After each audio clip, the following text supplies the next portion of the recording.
Assalamu alaikum wa rahmatullah. Imam Marc here. Just taking a short drive. Wanted to share a few thoughts, a few reflections that I had sparked by a conversation I had with a friend the other day. And I was talking about, there was a young guy that came to the center, and there was this weird scenario that jumped off, this weird conversation that started. And it was about, pursuing knowledge, I guess you could say, learning and all that kind of thing. So this person walked in, and we have a whiteboard that I write on when teaching different classes, right? So I just recently, maybe in the last month and a half, 2 months, I started an Arabic class, and so anyway, there were some notes that were left on the board. So this young person comes in, they're like, hey, who wrote these notes on the board? And I said, I did. Why do you ask? He's like, oh man, you know Arabic? I was like, yeah, I'm the imam here. He's like, oh, well,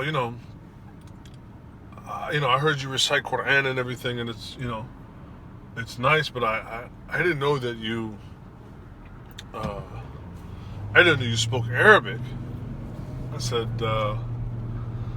yeah, I do. And so somebody else chimed in. They're like, oh yeah, Imam Marc speaks a bunch of languages. And then the guy was like, oh, okay, so you learned Arabic, you just have a talent for languages. And I said, well, what do you mean that I have a talent for language, right? And it got me to thinking that there is this, there's this mystique about learning the Arabic language in our community. And I'm not, trying to undervalue or downplay the importance, of studying Arabic. I mean, it's important, and it can be, on a personal level, very, very fulfilling, right? No doubt that it can be a very, very fulfilling enterprise to learn Arabic, in terms of being able to read the Qur'an in Arabic and have that level of increase your level of khushu' or focus or reverence for the prayer, undoubtedly. But I said, well, what do you mean I have a talent for language? You think I learned Arabic because I was merely talented? Then I don't think you understand what learning is. And I said, I was able to learn what I learned, whether that's Arabic, tafsir, any of the sciences, right? Any of the things that I do in my day job as imam, right? I was able to learn them. I mean, one, obviously, it's all a gift from Allah. But I think what gets misconstrued in statements like, oh, well, you have a talent, is somehow you didn't really have to work for it, or you didn't have to work hard for it. And I said, when I was younger, when I first became Muslim, I made certain choices and sacrifices to where I chose, instead of like going out and having fun or playing basketball or kicking it or whatever it was, I chose to sit around and do grammar drills or make flashcards or now maybe some people don't have the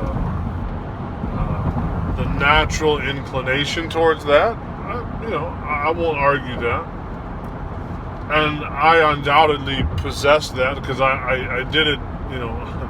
I did it when I was in my even younger years, where I taught myself Japanese, Spanish, even a little French.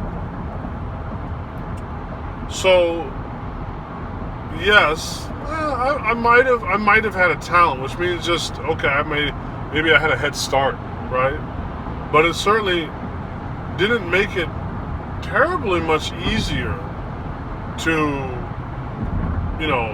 it didn't relieve me having to do a lot of the grunt work, right? And I was reflecting on this and talking about this with a friend of mine. I was saying, I've noticed that particularly among converts sometimes, although not exclusively, there's this desire for, just wanting to hang out, right? And I'm a very social person. I enjoy maintaining, friendships. I enjoy making new friendships, right? And obviously that is a very important part of being Muslim, of establishing community, is being social. But what I've noticed, and I don't know if it's maybe it's not true, or maybe it's just I'm older now, but I noticed that there's a tendency for us now to want to only hang out, to only be social, right? When I was younger and I first became Muslim, yeah, we get together, we kick it, right? But there was still a desire to want to actually read the Qur'an, right? Just informally, just get together, read the Qur'an in a circle, try to, somebody would bust out their little pocket Sahih al-Bukhari or something and discuss a hadith, So we were very social, but at the same time we were also trying to grow in our religion. And I'm concerned about the lack of that now, that there is only socialization. Maybe that's just the need of the time that we live in, but I don't know. I had a conversation with one of my mentors, Dr. Jackson, a couple weeks ago, and he was saying that every Muslim community throughout history would have to, or I guess as part of its survival mechanism, would need to establish a relationship, particularly with the Qur'an, right? So whether that is Quranic recitation, he said, you go to Egypt, Egyptians have this real special kind of culture of the beautification of reciting the Qur'an. He said, or even in a lot of South Asian cultures, right? And I don't know if this is only in the United States or if it's also in South Asia, right? But they have a culture and a practice of memorizing the Qur'an. They don't, by and large, learn the Arabic language, right? So it's not that they necessarily understand the meaning, or they may have a rough idea of what it means in their own native tongue, or in English, Urdu, whatever, right? But nonetheless, it's like something that they want their kids to do. They really want their kids to memorize the Qur'an. And I mean, all of these things can be critiqued and whatnot, but I still think, he said, the question is, for the American Muslim community, and even more particular for converts, right? Which, of course, in America, that's mainly going to be, Black American Muslims, but not exclusively. He's like, for the American Muslim community and for converts, what is our culture or cultural, what is our cultural relationship with the Quran? And will we develop a culture of being attached to it, whether that's studying it, reciting it, memorizing it, right? And he said that without doing so, that would actually prove to be very problematic for the survival of the American Muslim community, that if they don't learn to develop essentially a relationship with the Book of Allah. So I bring it back to, not only this idea of like, oh, well, you learned it because, you're talented, right? Versus, oh, you learned it because you worked really hard and you sacrificed, and not everything was about fun and entertainment, right? I bring it back to that because that's one of the things I'm striving to do, at middle ground, at the center. Although, to be quite honest, it ain't there yet, when there's free food or coffee, brothers in particular love to come through and chop it up, and I'm down with that. But there isn't a whole lot else going on, besides chopping it up. So, just some food for thought for us to think about, what are we doing with ourselves, with our time, and that will we have more than just empty wishes for things like, oh, I want to learn Arabic, I want to learn the Quran, right? I've had a number of people come to me just in the last couple of weeks and say that, they want to learn Quran, they want to learn Tajweed, they want to learn Arabic, right?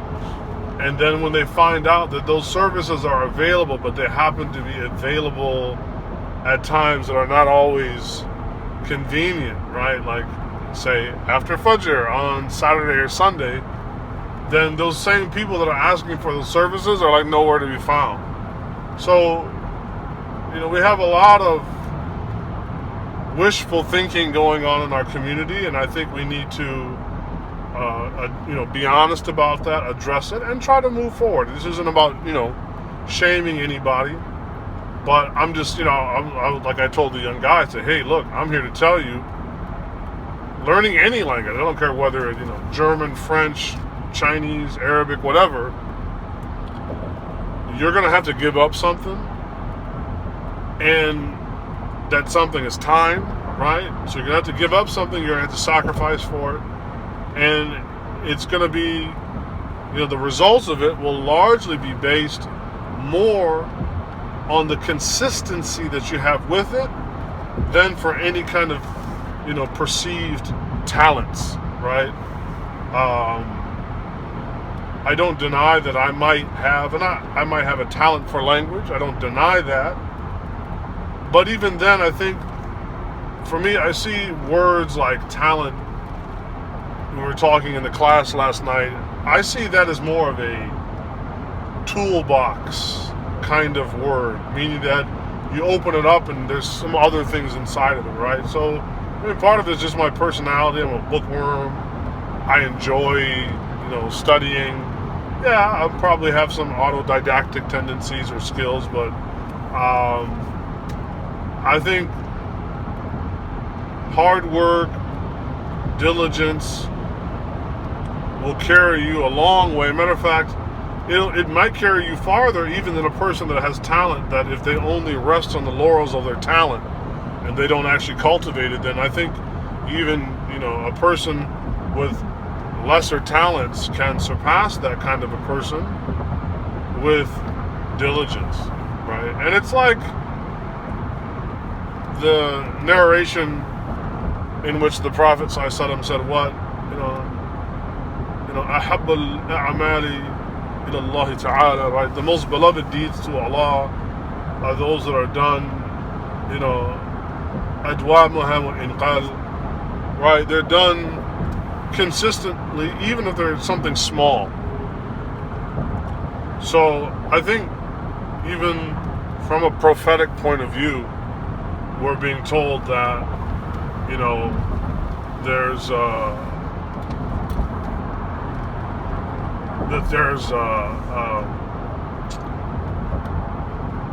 talent is only going to get us so far. So anyway, just sharing some thoughts on one of my days off here. Imams don't really get days off, but inshallah, hopefully this is some benefit. And if it's something you want to do,